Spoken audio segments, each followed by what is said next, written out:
Well, after the Mark 80 computer, which was a little expensive, it had a lot of cards, we decided it would be better to have a single board computer. And John designed this MMD1 computer based on the 8080. This is one of the prototypes. We built 10 prototypes, and this is one of the original prototypes, so we're happy to have that in the museum. This was not the final design in looks, but in final design and operation. This is given credit for being the first single board computer, which means it had input, a keyboard, lights for output, everything was on one board. And if you read Wikipedia, they give John credit for designing the first single board computer. This was a prototype.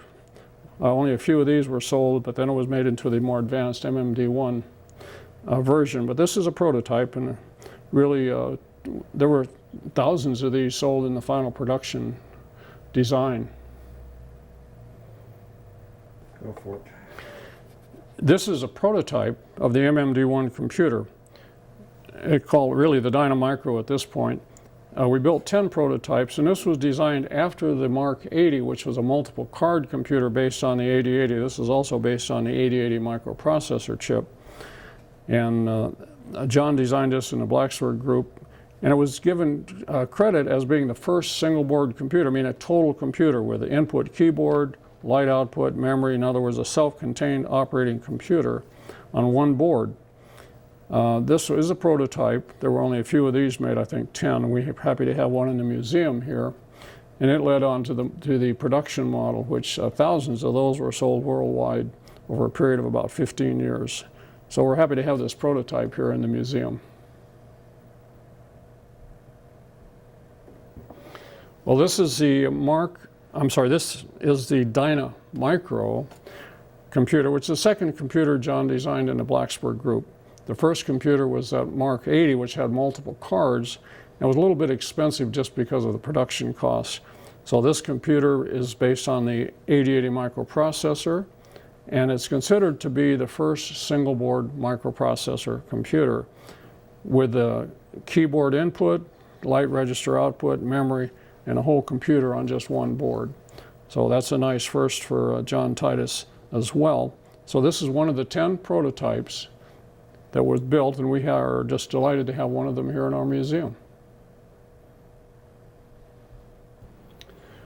Our Blacksburg Group designed a lot of educational material.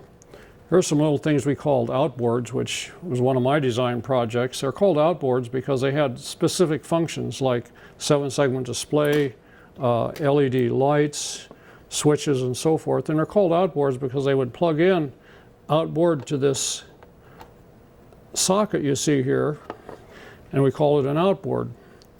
And here we made a major outboard called the LR25, which had switches, 7-segment display, lights, clock, pulsers, and it would plug in. And these were wonderful little educational devices. We sold these through a company called E&L Instruments, and I don't know, they were sold for 15 or 20 years.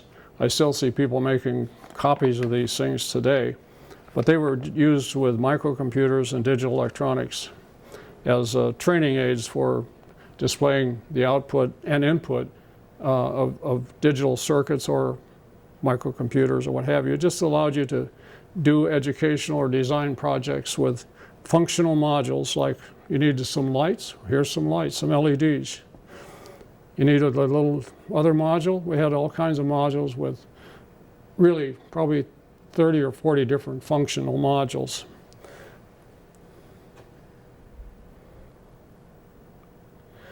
The Blacksburg Group was really prolific in designing educational material, including hardware and software and books.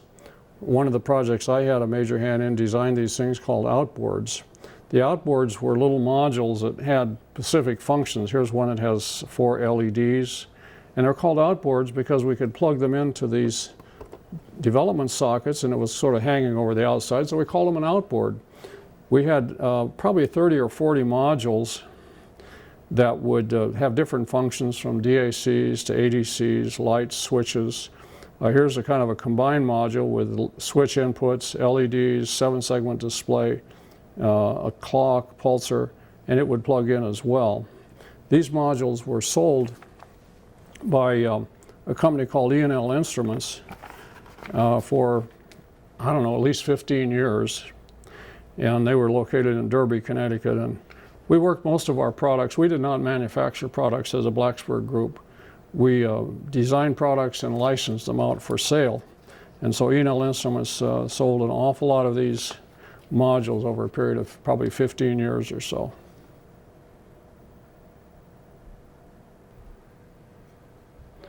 Here's an early microprocessor called the Jolt. This happens to be the Super Jolt. It's in the original box. And I'm particularly interested in the Super Jolt because it was designed by Ray Holt.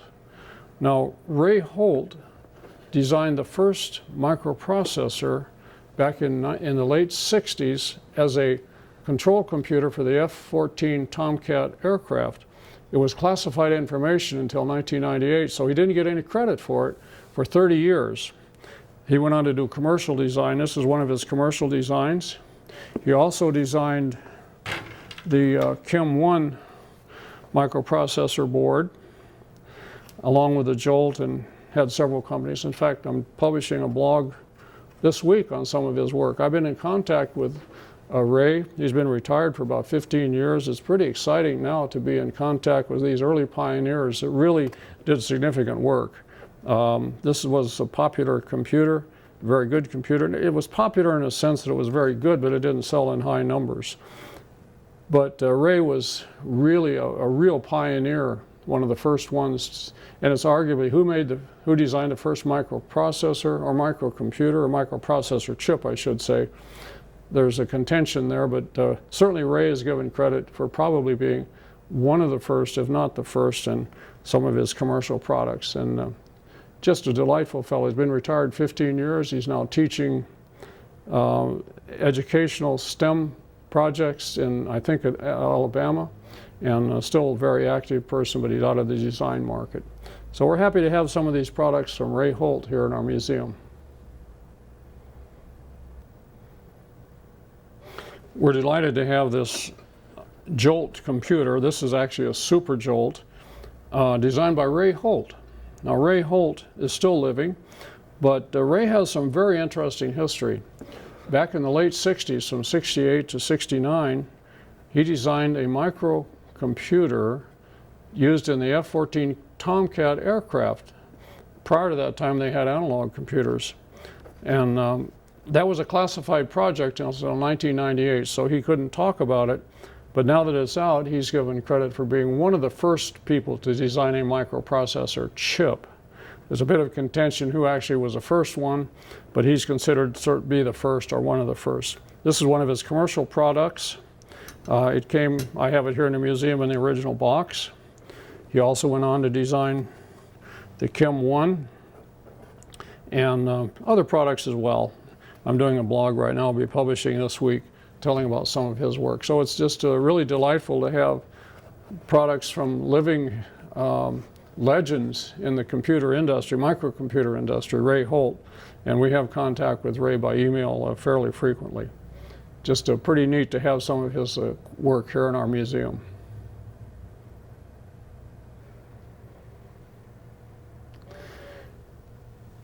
Even before the microcomputer, I worked with a fellow named Professor Ray Dessy, and we did many computer workshops using the PDP-8, and we continued doing workshops up until the early 90s, along with a lot of other people. I worked with Chris Titus, John Titus, Paul Field, Ray Dessy, Peter Roney, and probably others.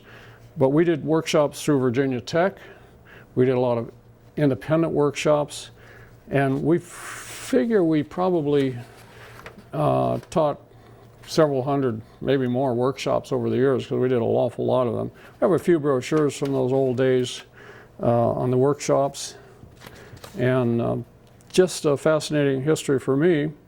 It helps sell a lot of our books because we train people how to use the hardware, and the books were the educational aspect, and the workshop put it all together.